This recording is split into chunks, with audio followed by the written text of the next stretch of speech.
오늘 하나님께서 우리에게 허락하신 말씀은 사무엘하 16장 15절부터 17장 14절까지의 말씀입니다. 봉독은 16장 20절에서 23절, 17장 11절에서 14절 말씀만 하도록 하겠습니다. 압살롬이 아히도벨에게 물었다. 이제 우리가 무슨 일부터 해야 될지 의견들을 내어보시오. 아히도벨이 압살롬에게 말하였다. 부왕이 왕궁을 지키라고 남겨둔 후궁들과 동침하십시오. 이렇게 임금님께서 부왕에게 미움받은 일을 하였다는 소문을 온 이스라엘이 들으면 임금님을 따르는 모든 사람이 더욱 힘을 낼 것입니다. 그리하여 사람들이 옥상 위에 압살롬이 들어갈 장막을 차려주니 온 이스라엘이 보는 앞에서 압살롬이 자기 아버지의 후궁들과 동침하였다. 사람들은 아히도벨이 베푸는 모략은 무엇이든지 마치 하나님께 여쭈어서 받은 말씀과 꼭 같이 여겼다. 다윗도 그러하였지만 압살롬도 그러하였다. 그러므로 저의 의견은 이렇습니다. 단에서부터 브엘세바에 이르기까지 온 이스라엘을 임금님에게로 불러 모아서 바닷가의 모래알처럼 많은 군인을 임금님께서 친히 거느리고 싸움터로 나가시는 것입니다. 그래서 우리는 다윗이 있는 곳이면 어느 곳이든지 들이닥쳐서 마치 온 땅에 내리는 이슬처럼 그를 덮쳐버리는 것입니다. 그러면 그는 물론이려니와 그와 함께 있는 모든 사람 가운데서 한 사람도 살아남지 못할 것입니다. 또 그가 어떤 성읍으로 물러나면 온 이스라엘이 굵은 밧줄을 가져다가 그 성읍을 동여매어 계곡 아래로 끌어내려서 성이 서 있던 언덕에 돌멩이 하나도 찾아볼 수 없게 하시는 것입니다. 그러자 압살롬과 온 이스라엘 사람이 아렉 사람 후세의 모략이 아히도벨의 모략보다 더 좋다고 찬성하였다. 주님께서 이미 압살롬이 재앙을 당하게 하시려고 아히도벨의 좋은 모략을 좌절시키셨기 때문이다. 아멘. 하나님의 말씀입니다. 원유경 목사님이라는 분이 6걸음이라는 책을 쓰셨어요. 그 책을 보면은 그 책에서 참 은혜를 받은 부분이 있었는데 한 이야기가 바로 스키 점프에 대한 이야기였어요. 굉장히 감동이 있었는데요. 스키 점프의 역설이 2가지가 있습니다. 첫 번째는 점프의 역설이에요. 점프는 위로 뛰는 거잖아요. 그렇죠? 그런데 점프는 위로 뛰어야 되는데 스키 점프는 아래로 뛰는 거예요. 왜냐하면 더 멀리 가서 안전하게 착지하려면 위로 갈 수는 없는 거예요. 아래로 가야만 합니다. 그것이 하나의 역설이고 또 하나는 양력의 역설이에요. 양력의 역설이 뭐냐면은 저항이 올 때 스키 점프는 더 멀리 갈 수 있다는 것입니다. 혹시 그림이 되시나요? 네. 안 되는군요. 네. 괜찮아요. 네. 스키 점프가 이렇게, 나왔네요. 네. 아유, 감사합니다. 네. 리프트, 양력이 힘이 있어야만 더 멀리 갈 수 있다는 거예요. 우리 간단하게 생각할 때는, 그냥 생각할 때에는 뒤에서 바람이 불어야 멀리 갈 것 같잖아요. 그런데 스키 점프는 달라요. 스키 점프는 저항이 있어야 밑에서부터 또는 앞에서 불어오는 힘이 있어야 그걸 타고 더 멀리 갈 수 있는 거예요. 중요한 것이 비행거리인데 더 멀리 가려면 저항이 있어야만 갈 수 있다는 것이에요. 그 원유경 목사님이 그래서 책에서 신앙의 역설이 있다고 이야기를 하셨어요.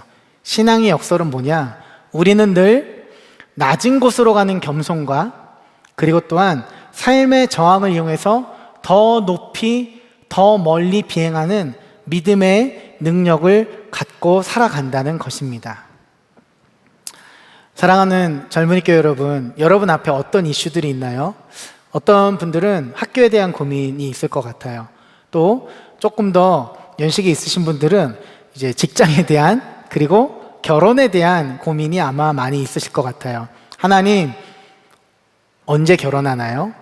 하나님, 언제 취업하나요? 하나님, 저는 언제 성공하나요?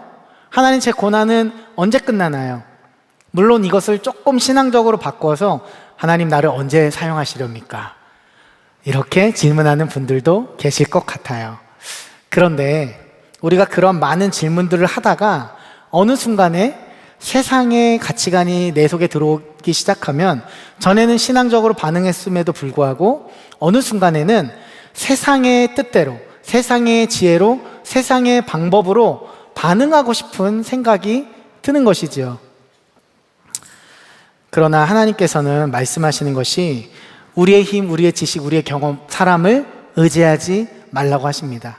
시편 146편 3절에 이렇게 기록되어 있습니다. 귀인들을 의지하지 말며 도울 힘이 없는 인생도 의지하지 말지니. 귀인은 누구이죠? 고관들, 힘이 있는 사람들. 우리는 힘 있는 사람에게 기대고 싶어요. 또 도울 힘이 없는 인생, 세번역에서는 구원할 능력이 없는 사람을 의지하지 말아라. 우리는 그런데 자꾸만 사람을 의지하고 싶어요. 그러나 하나님은 146편 5절에서는 이렇게 말씀하셔요. 야곱의 하나님을 자기 도움으로 삼으며 여호와 자기 하나님에게 자기의 소망을 두는 자는 복이 있도다. 아멘. 우리 한번 선포해 볼까요? 여호와 자기 하나님에게 자기의 소망을 두는 자는 복이 있도다. 아멘. 여러분, 옆에 있는 친구에게 소망을 두지 마세요. 형제에게, 자매에게 소망을 두지 마세요. 하나님에게 소망을 두시길 바랍니다. 여러분의 소망이 되어주실 수 있는 유일한 분은 하나님 한 분밖에 없어요. 야곱의 하나님을 도움으로 삼는다는 말은 저 먼 유대 땅 이스라엘 야곱의 하나님을 의지한다 이런 말이라기보다는 우리는 살아계신 하나님, 야곱의 삶에서 역사하셨던 것처럼 우리의 삶에서도 여전히 역사하시고 함께 하시고 동행하시는 그 하나님을 의지하라고 말씀하시는 것입니다. 오늘 사무엘하 16장에는 대립적인 인물, 크게는 두 사람이고 또는 2대1로 볼 수 있는데, 먼저 두 사람은 압살롬과 아히도벨입니다. 이 사람들은 세상의 지혜, 세상의 사람들을 의지했던 사람이었어요. 압살롬과 아히도벨. 압살롬은 계속 여러분 말씀을 들어오셨죠? 그렇죠? 예. 압살롬에 대한 평가는 어떻습니까? 사무엘하 15장 6절을 보시면 압살롬 이렇게 평가해요. 이스라엘 무리 중에 왕께 재판을 청하러 오는 자들마다 압살롬의 행함이 이와 같아서 이스라엘 사람의 마음을 압살롬이 훔치니라. 훔쳤다. 여러분, 요한복음에서 가룟 유다를 향해 그는 도둑이라 정체성을 말해줬습니다. 분명히. 마찬가지로 오늘 사무엘하 본문에서 압살롬은 사람의 마음을 훔치는 사람이다. 그는 도둑이다라고 다시 말해주는 거예요. 원래 14장을 보면요, 압살롬은 머리끝에서부터 발바닥까지, 정수리에서 발바닥까지. 여러분, 정수리는 안녕하신가요? 정수리부터 발바닥까지 예뻤대요. 아름다웠대요. 얼마나 예쁘면 도대체 발바닥이 예쁜가, 아름다운가. 그것도 남자인데 그는 너무 잘생겼대요. 더 부러운 것은 그는 머리숱도 많았대요. 진짜 부러워. 그죠? 예, 저는 대학원 때 공부할 때 머리가 엄청 많이 빠지는 걸 보고 나는 공부를 하면 안 되겠다 막 이런 결단 아닌 결단을 하기도 했는데, 압살롬은 다 가진 사람이었어요. 사실은 가장 잘생겼고 가장 훤칠하고, 그리고 사실은 후계 1순위로 가만히 있으면 왕이 될 수도 있는 아주 가능성이 높은 사람이 압살롬이었어요. 하지만 그의 정체성은 사람의 마음을 훔치는 사람. 그래서 실제로 4년이나 준비해서 쿠데타를 일으켰습니다. 아히도벨도 마찬가지인데, 아히도벨은 당대 최고의 모략가예요. 최고의 지략가입니다. 아마도 압살롬과 함께 이 쿠데타를 준비하고 계획하고 가장 최고의 헤드가 되었던 사람이 바로 아히도벨이었어요. 아히도벨이 압살롬과 함께 예루살렘 성에 입성했을 때 압살롬이 가장 먼저 아히도벨을 찾습니다. 자, 이제 우리가 무슨 일을 해야 될지 의견을 내놓아 보아라. 그러니까 말도 안 되게 아히도벨이 어떤 계획을 내렸습니까? 오늘 아까 방금 함께 읽으셨는데요, 당대의 세상 왕들이 정복하면 했던 일들을 시켜요. 압살롬에게. 무슨 일입니까? 부왕에 남겨지는 후궁들과 백주 대낮에 동침하게 만들었어요. 여러분, 이것은 단지 압살롬이 정욕이 많아서 그렇게 한 것이 아니고요, 그때 당시에 고대 근동지방에서는요, 왕이 어떤 나라를 정복하거나 아니면 쿠데타를 통해서 어떤 사람이 새로운 왕이 되면 그 전 왕의 후궁들을 자기가 취했어요. 공개적으로. 그렇게 하면서 뭘 보여주는 거예요? 나는 힘이 있다. 나는 전 왕의 모든 소유와 모든 권한과 모든 파워가 이제 내게 왔다는 것을 선언하는 것이에요. 또한 이렇게 함으로써 다윗과는 완전히 끝내버리는, 선을 완전히 그어버리는 일을 하게 만들었습니다. 그런데 압살롬이 그것을 했어요. 이때에 아히도벨에 대한 평가가 어떻습니까? 사무엘하 16장 23절입니다. 그때 아히도벨이 베푸는 계략은 사람이 하나님께 물어서 받은 말씀과 같은 것이라. 아히도벨의 모든 계략은 다윗에게나 압살롬에게나 그와 같이 여겨졌더라. 하나님에게 실제로 물어봤다는 얘기는 아닙니다. 그런데 마치 아히도벨이 한마디 하면 와, 대단해, 엄청 똑똑하구만 이 사람, 야, 역시 아히도벨이 최고야. 그런데 이것이 다윗과 압살롬 모두에게, 이스라엘 모든 사람에게 그렇게 여겨졌다는 거예요. 그는 얼마나 똑똑한지 모든 계획하는 것마다 다 잘 되었습니다. 하지만요, 그는 뛰어난 사람이 맞았지만, 분명했지만 결국은 아히도벨은 무엇을 의지했습니까? 하나님을 의지하는 사람이 아니었어요. 자기 머리, 자기 지식, 자기 경험을 의지하는 사람이었어요. 결국 그 끝이 좋지 않아요. 나중에 이제 아히도벨의 계략이 안 됩니다. 그러자 아히도벨은 이 쿠데타 끝났구나, 자기 머리로 그냥 판단하고 집으로 갑니다. 그리고 고향에서 자기 집을 정리하고 죽어버려요. 좋지 않은 결과. 만약에 조금 판단력이 떨어졌다면 오히려 아히도벨은 죽지 않았을지도 몰라요. 하지만 아히도벨은 너무 뛰어난 머리를 갖고 있었기 때문에 자기 계략이 이번에 안 되면 쿠데타는 끝났다는 것을 대번에 알아차리고 그렇게 인생을 마감하게 되었어요. 어쨌든 아히도벨의 계획은 이어서 두 번째 계획이 뭐였냐면은 다윗을 지금 바로 쫓아가야 한다는 것이었습니다. 후군과 동침 후에 이제 무엇을 하면 되냐 그러자, 오늘 밤에라도 12,000명만 저에게 주시면 지금 지쳐있는 다윗 제가 한 번에 쳐서 다윗 잡겠습니다. 다윗만 잡으면 됩니다. 다윗만 잡으면 이 쿠데타는 성공입니다, 얘기한 거예요. 그런데 이때 하나님의 섭리하심이 드러나요. 이 의견을 압살롬 그리고 그 안에 있던 모든 장로들이 다 좋게 여겼는데 그 순간 압살롬 마음이 갑자기 바뀝니다. 그래서 누구를 찾느냐? 후세를 찾습니다. 자, 후세는 누구냐면요, 후세는 다윗의 아주 절친이었어요. 원래 다윗을 따라가려고 했습니다. 그런데 다윗이 아니다, 당신은 지금 압살롬 군대로 가 있어. 그래서 거기에서 좀 나를 위해 일을 해달라고 합니다. 그래서 후세는 압살롬이 예루살렘에 들어올 때 항복합니다. 임금님 만세! 하고 들어옵니다. 처음에는 의심했어요. 아니, 너가 친구에게 이렇게 하면 되느냐? 이렇게 물어봐요. 당신 친구에게 이렇게 할 수 있느냐? 그러니까 후세는 아니라고 말을 합니다. 참 재미있는 것이 이때 어떻게 대답을 했냐면요, 18절 한번 보실게요. 18절에 후세가 압살롬에게 대답하였다. 그렇지 않습니다. 오히려 저는 주님께서 뽑으시고 이 백성과 온 이스라엘 사람이 뽑아 세운 분의 편이 되어서 그분과 함께 지낼 작정입니다. 잠깐 18절 앞부분 보여주시겠어요? 물론 19절에서는 이제 압살롬 만세하고 부왕의 아들인 당신을 섬기겠다고 했지만 18절만 보면요, 후세가 말하는 게 굉장히 재미있어요. 여기서 단 한 번도 압살롬을 인정하지 않았어요. 저는 주님께서 뽑으시고 이 백성과 온 이스라엘 사람이 뽑아 세운 분의 편이 되겠다. 여러분 보세요. 주님이 뽑으신 사람은 누구예요? 데이빗이죠. 다윗이잖아요. 한 번도 압살롬에게 기름 부으신 적 없어요. 또 온 이스라엘 백성이 뽑아 세운 분은 누구예요? 압살롬 아닙니다. 압살롬 한 번도 그런 적이 없어요. 쿠데타를 일으킨 것 뿐이지. 다윗입니다. 지금 다윗의 친구 후세는 이 18절에서 사실은 압살롬 놀리고 있는 거예요. 결국은 19절에서 부왕의 아들을 섬기겠다 하면서 들어갔죠. 물론 압살롬이 처음에는 의심했지만 후세도 당대에 뛰어난 사람이었고 또한 다윗의 친구였잖아요. 그러니 이런 사람이 압살롬에게는 필요했고, 또 압살롬은 사람의 능력을 보고 또 사람의 지혜를 의지했던 사람이기 때문에 자기 편으로 만들고 싶었던 것입니다.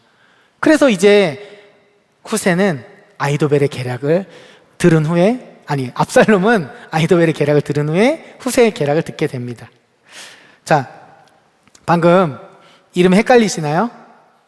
괜찮으시죠? 네, 감사합니다. 똑똑하십니다. 네. 아히도벨의 계략은 단번에 12,000명 치라고 했어요. 후세는 어떻게 했을까요?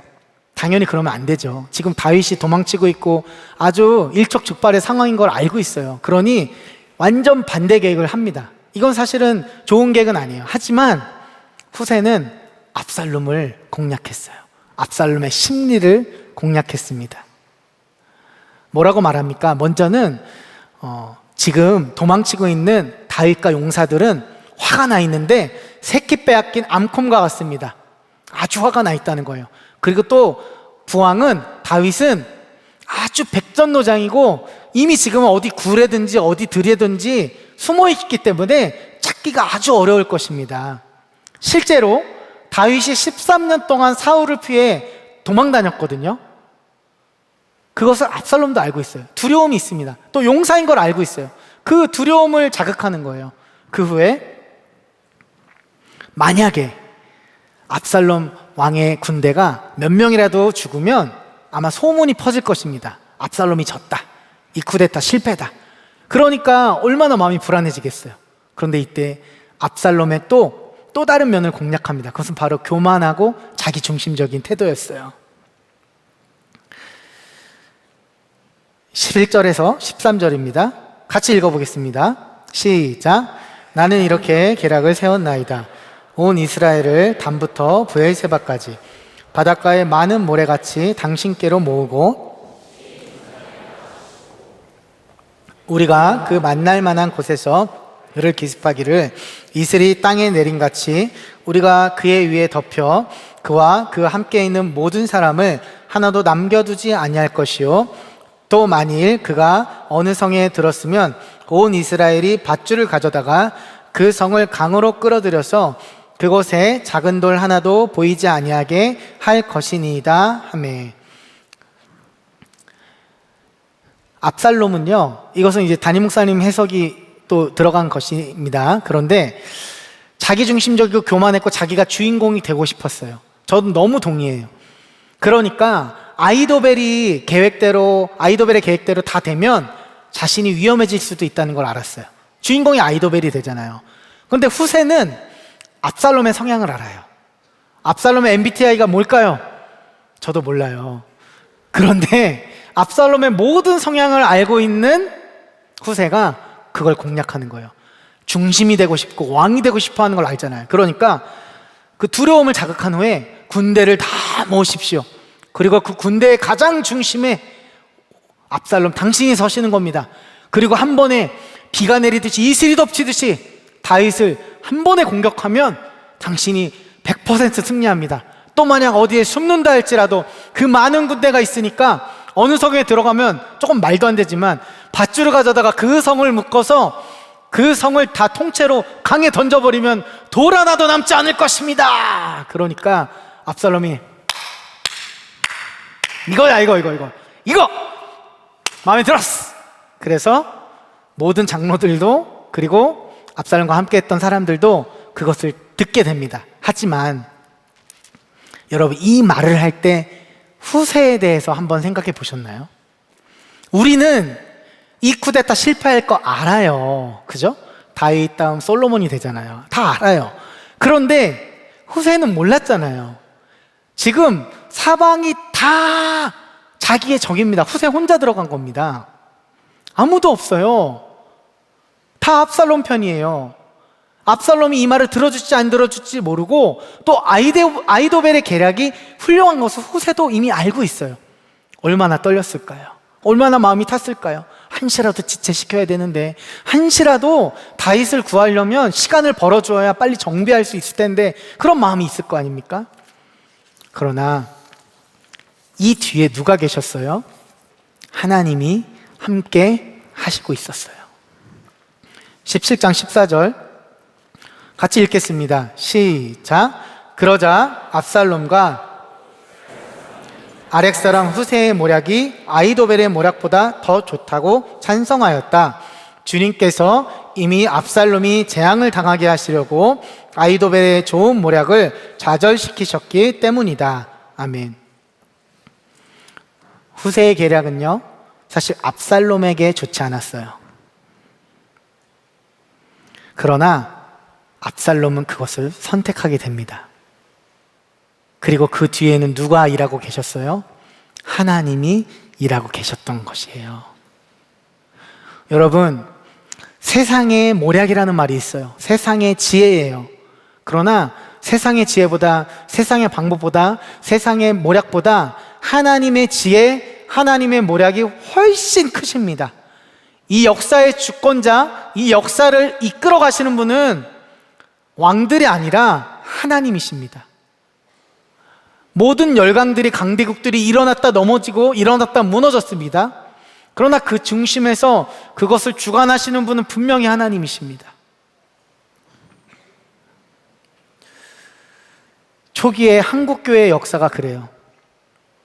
초기 한국교회 역사 중에 몇 가지 인물들만 잠깐 나누고 싶은데요. 아마 토마스 선교사에 대해서는 많이 들어보셨을 것 같아요. 토마스 선교사가 제너럴 셔머너라는 배를 타고 왔습니다. 물론 통역으로 왔었어요. 그런데 오자마자 대동강 앞바다에서 목이 참수당해 죽어요. 순교하십니다. 지금 IS나 극단적인 무슬림보다도 훨씬 더 잔혹하고 잔인하게 그리스도인들을 핍박했던 나라가 조선이에요. 그런데 토마스 선교사 오자마자 순교하셨지만 그가 돌아가실 때 성경을 주고 가셨어요. 박영식이라는 관리가 그 성경을 받아서 집에 왔는데 보니까 종이가 좋은 거예요.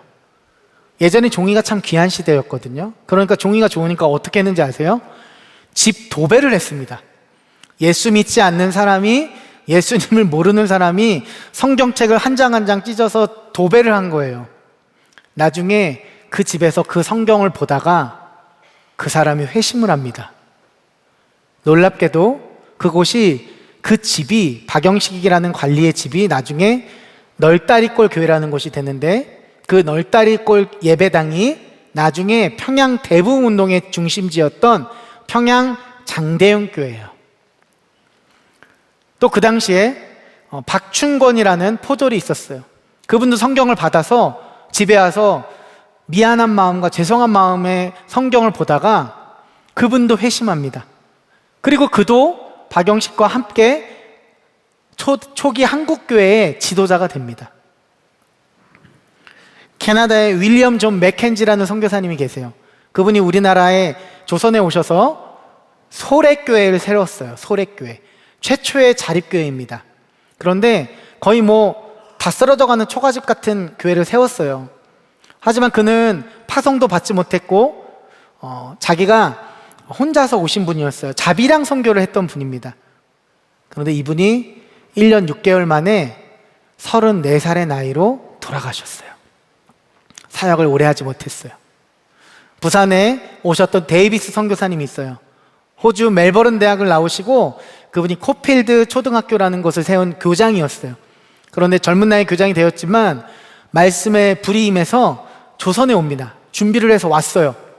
서울로 먼저 와서 5달 어학 공부를 합니다. 지금 우리 선교사님들도 해외에 가시면 보통 몇 달에서 몇 년 정도 어학 공부를 하십니다. 그런데 이분도 그렇게 한 거예요. 5달 하고 부산으로 떠났는데 20일 동안 걸어갔어요. 짐꾼도 있고 함께 가는 사람들도 있었지만 체력이 완전히 바닥나고 천연두와 풍토병에 걸려요.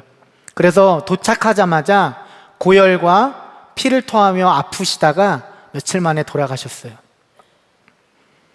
돌아가시면서도 예수님에 대해 중얼거리다가 돌아가셨대요. 그분의 나이가 27살이었어요. 사람이 보기에는요, 데이비스나 맥켄지 한 게 별로 없어요. 왔는데 금방 돌아가셨단 말이에요. 물론 오랫동안 사역하시고 아들, 손자까지 이어서서 3대, 4대 선교사로 계셨던 가문도 계십니다. 다 훌륭하세요. 그런데 이런 종류의 선교사님들도 많이 계세요. 오자마자 돌아가시는 거예요. 근데 그러면 끝인가요? 하나님 나라의 역사가 멈춰버린 것일까요? 그분은 아무런 일도 하지 못하고 그냥 가신 것일까요?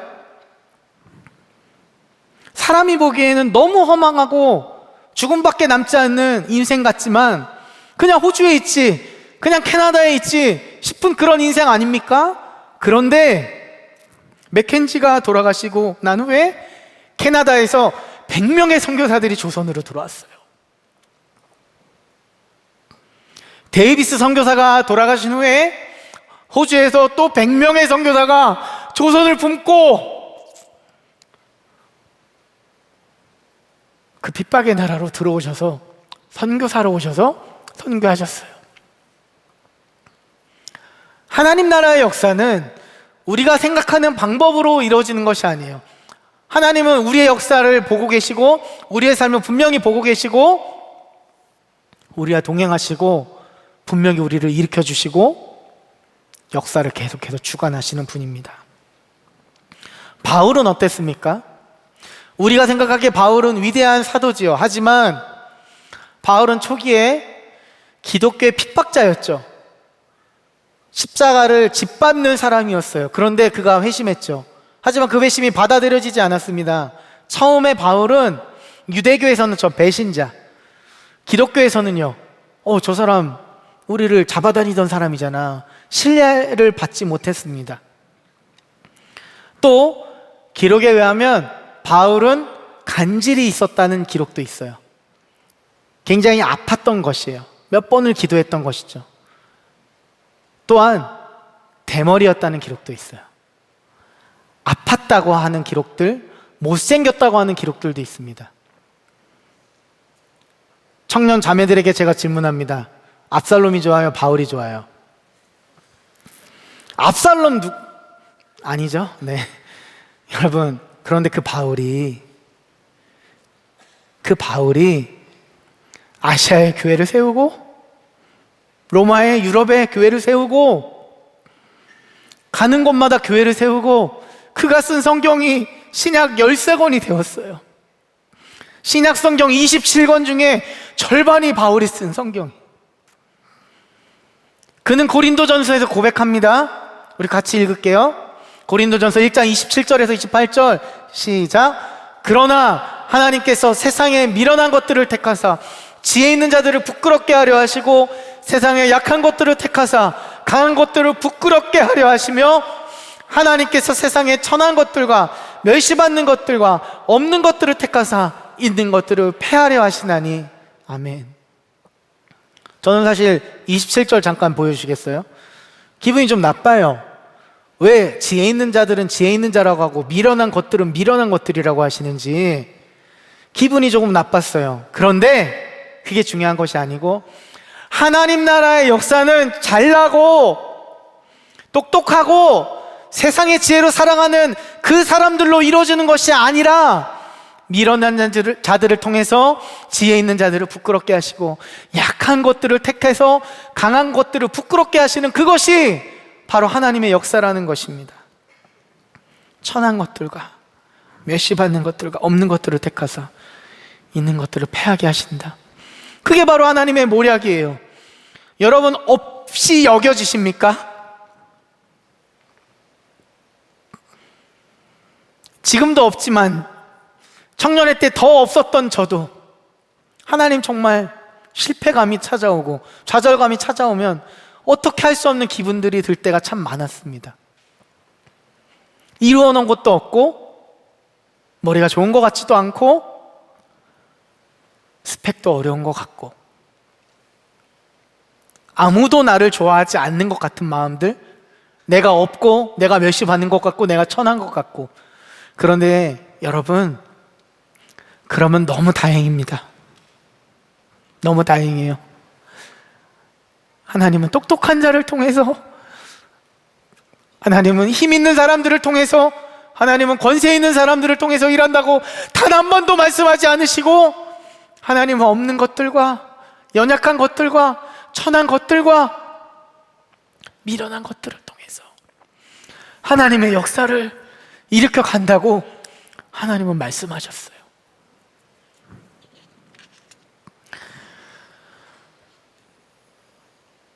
저희 아버지께서 지난 화요일에 심장 수술을 하셨어요. 심장을 뺐다가 집어넣어야 되는 수술이었어요. 간단한 수술이 아니었어요. 관상동맥의 95%가 막히고 5%밖에 안 남은 상황에서 혈관을 성형해야 됐고, 심장을 떼어서 혈전을 제거하는데 혈전이 2cm인 줄 알았는데 5cm였대요. 여러분, 심장이 얼마나 크면 얼마나 크겠습니까? 거기에 5cm짜리 혈전이 있던 거예요. 제가 보호자로 가기로 했는데 월요일에 독감이 걸렸어요. A형 독감에 걸려서, 독감이기도 하고 몸살이 너무 심하게 와서 가지 못했어요. 너무 죄송하더라고요. 가서 좀 같이 있어 드려야 되는데 같이 있을 수 없는 상황이 너무 죄송했어요. 그리고 목요일에 다시 허리가 아픈 거예요.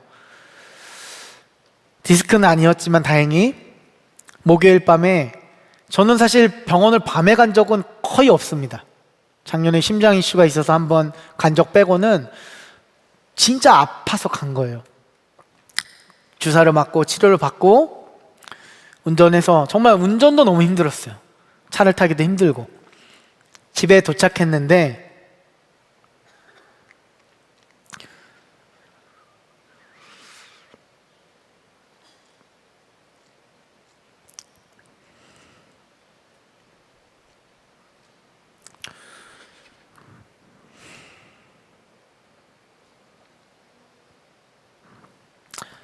주차장에서 들어가지를 못하겠더라고요. 병원에 갈 수도 없고, 또 저는 아픈 상황에서 하나님, 힘드네요.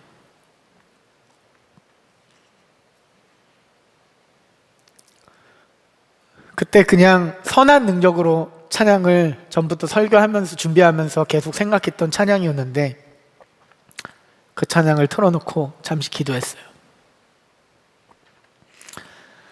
가사가 이렇죠. 선한 능력으로 후렴이 일어나리, 주만 의지하리, 믿음으로 선한 능력으로 일어서리, 주만 의지하리, 믿음으로.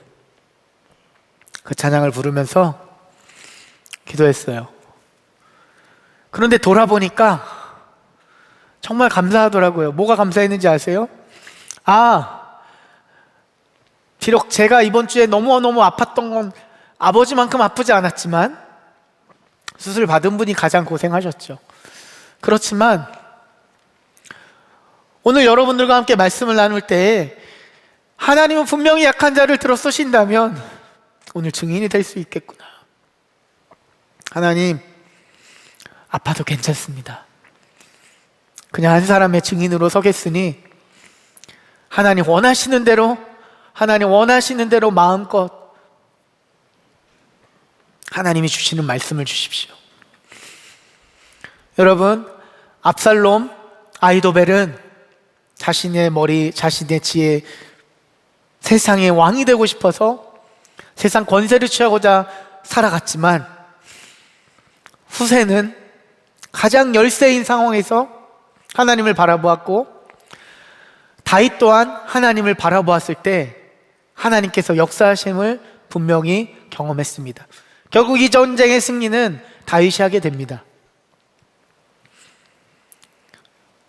지금 어떤 상황 가운데 계신가요? 젊은교회 여러분, 청년의 때가 참 쉽지 않죠? 그런데 꼭 기억하세요.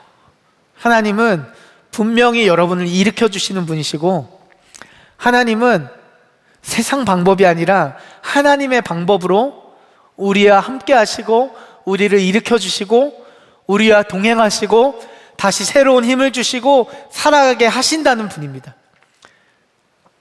우리 그분을 높이기 원하시는 분들은 다 함께 일어나시겠습니다. 일어나셔서 헌금 찬양하시고 또 기도를 이어가도록 하겠습니다.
이 시간이어서 좀 기도했으면 좋겠습니다. 하나님을 믿는다 말하면서도 세상의 지혜와 사람들을 의지했던 것을 회개합니다. 세상의 성공, 세상의 부를 부러워하고 하나님 나라 보지 못했던 건 용서하시고 우리의 눈을 열어 하나님 나라를 보게 하소서. 하나님의 역사를 바라보게 하소서. 두 번째는 지금 너무도 어려운 가운데 계신 분들이 계십니까? 어려운 상황 가운데 처한 이들을 주님 선한 능력으로 일으켜 주십시오. 야곱이 미약하오니 힘을 주십시오. 동행하시며 함께 하신 하나님이 우리의 힘이 되어 주시는 간증이 우리 젊은이 교회 가운데 넘쳐나게 하여 주시옵소서. 이 시간 다 함께 주여 한번 부르짖고 기도하시겠습니다. 주여.